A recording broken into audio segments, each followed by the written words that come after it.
Saudara-saudaraku yang terkasih dalam Kristus,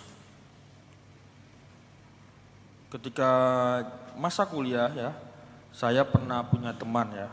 Teman ini omongannya banyak sekali gitu ya. Cerewet banget gitu. Kalau ngobrol biasa itu paling antusias. Tapi ketika disuruh presentasi, dia kayak orang blow on gitu kan. Tidak bisa berkata-kata banyak gitu. Kata-katanya berbicara datar gitu. Lalu terkadang diselipkan hal-hal yang tidak masuk akal, bahkan berlebihan gitu.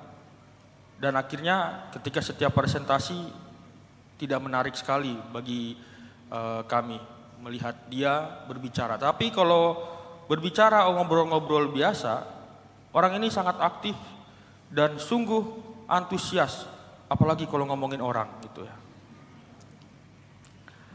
Ada dua cara bicara yang mungkin yang akan membuat orang itu tidak menarik. Yang pertama memang terlalu datar. Kalau saya ngomongnya datar, pastikan tidak akan menarik. Dan terlalu berlebihan. Cara yang pertama tentu akan membosankan bagi siapapun yang mendengarkannya. Lalu cara yang kedua membuat orang-orang akan malas mendengarnya.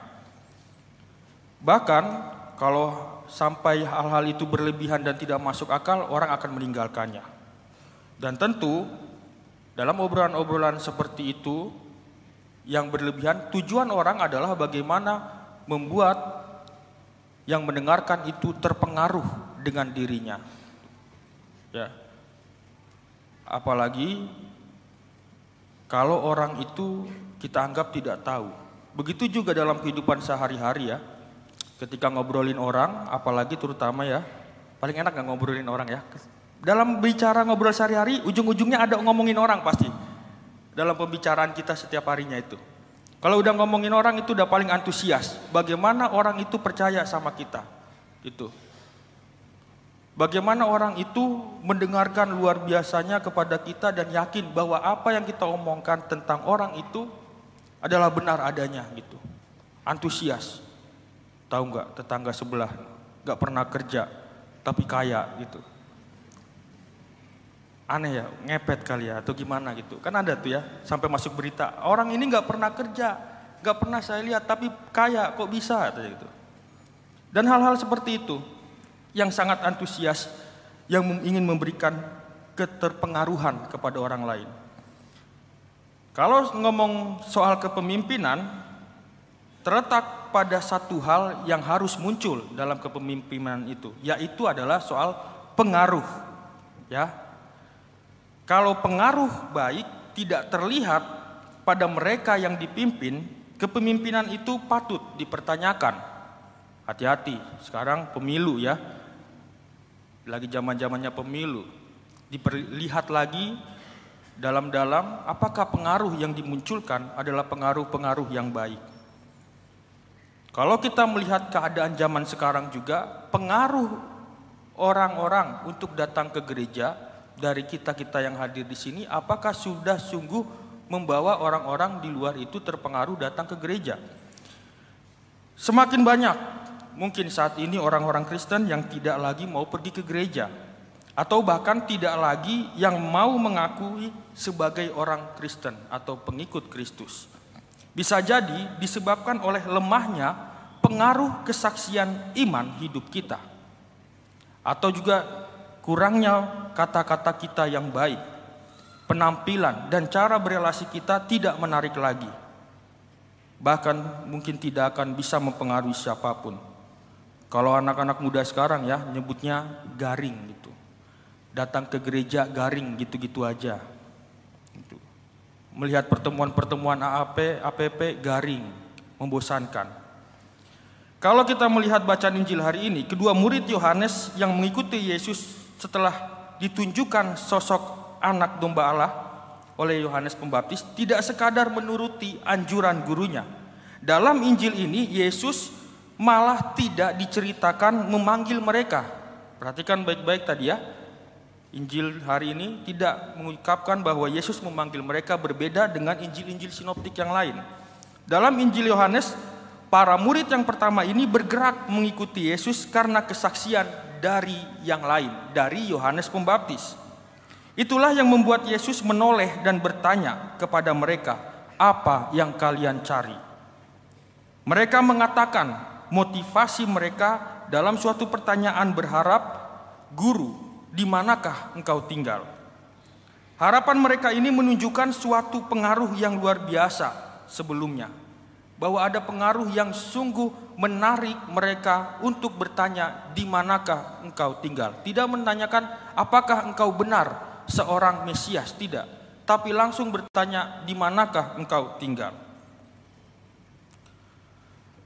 Pengaruh itu demikian kuat sehingga mereka ingin lebih dekat, bukan hanya untuk mengenal, tapi untuk tinggal bersama Yesus.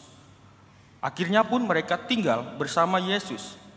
Pengaruh itu tidak berhenti pada keinginan untuk bersama Yesus saja. Tapi Andreas pun terpanggil dan melakukan misi mengajak Simon saudaranya. "Kami telah menemukan Mesias." Bentuk suatu kesaksian dari Andreas. Dan di bagian selanjutnya nanti dalam Injil, Filipus juga mengajak Nathanael, "Kami melihat Mesias." Kesaksian iman yang dalam, yang sungguh mendalam, yang sungguh dari pengalaman hidup kita dan kita maknai secara mendalam, selalu bersifat menular dan tidak ada yang membosankan di sana. Iman yang mendalam pasti akan menularkan kepada orang-orang di sekitarnya. Kesaksian yang mendalam, yang sungguh real akan menular kepada orang-orang di sekitarnya. Hal yang terjadi pada saat itu adalah lingkaran para pengikut Yesus yang semakin luas dan banyak jumlahnya. Bahasa kitab suci tidak berlebihan ketika menggambarkan bahwa ribuan orang dapat berkumpul untuk mendengarkan pengajaran Yesus. Dan ini rupanya ada pengaruh para murid Yesus yang berperan besar mendahului dia dan menyebarkan pengaruh Yesus, memberikan kesaksian tentang Kristus. Kalau kita melihat masalah yang serius zaman kita sekarang, ialah bahwa justru hal-hal yang disebarkan dari mulut ke mulut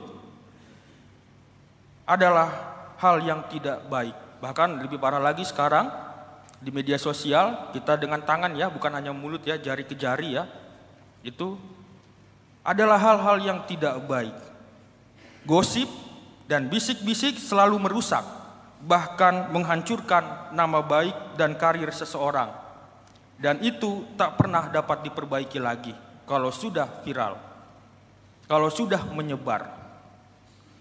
Mengapa hal-hal yang negatif begitu lancar kita ceritakan dengan meyakinkan, sementara yang baik dan harum malah datar dan membosankan? Coba perhatikan dalam pertemuan-pertemuan APP, pertemuan-pertemuan lingkungan, ada orang yang biasanya berbicara begitu antusias, tapi ketika disuruh jawab pertanyaan di APP, lihat kiri kanan dulu, nunggu siapa yang menjawab, nanti saya ikutan jawab, habis itu jawabannya datar gitu. Hal-hal seperti ini yang kerap kali muncul di dalam kehidupan kita. Belum lagi kalau kita bicara soal tentang kebenaran iman dan sabda Tuhan. Apakah bisa seantusias ketika kita membicarakan keburukan seseorang? Apa yang kita bicarakan dengan penuh semangat meyakinkan seharusnya adalah kabar sukacita yang sudah kita terima dari Kristus dan yang selama ini mengubah hidup kita. Pengalaman-pengalaman rohani, pengalaman-pengalaman dipeluk, dirangkul oleh Tuhan dalam hidup kita lah yang harusnya kita sebarkan. Yang pengalaman-pengalaman yang mengubah hidup kita, itulah yang harus diwartakan. Kita masih punya pengalaman-pengalaman di dalam hidup berkeluarga, dalam kebersamaan dan kesetiaan kita. Itu selalu bisa menjadi bahan kesaksian yang menarik bagi orang lain, agar mereka berjumpa juga dengan Kristus. Sayangnya, hal-hal yang menyentuh dan membahagiakan ini justru jarang kita ceritakan. Kisah Samuel pada hari ini yang menjadi pelayan Tuhan di bawah pengawasan Eli. Mungkin bukan hanya sesuatu yang mengesan bagi dia. Kisah ini juga merupakan pewahyuan bagi Eli. Eli juga sampai 3 kali ditanyai Samuel sebelum akhirnya menyadari bahwa Tuhanlah yang memanggil Samuel. Eli digunakan Tuhan untuk menunjukkan panggilannya kepada Samuel yang ternyata tetap membutuhkan peran serta orang lain. Panggilan untuk bersaksi, oleh karena itu harus ditanggapi bersama dengan yang lain, bukan sekedar urusan pribadi.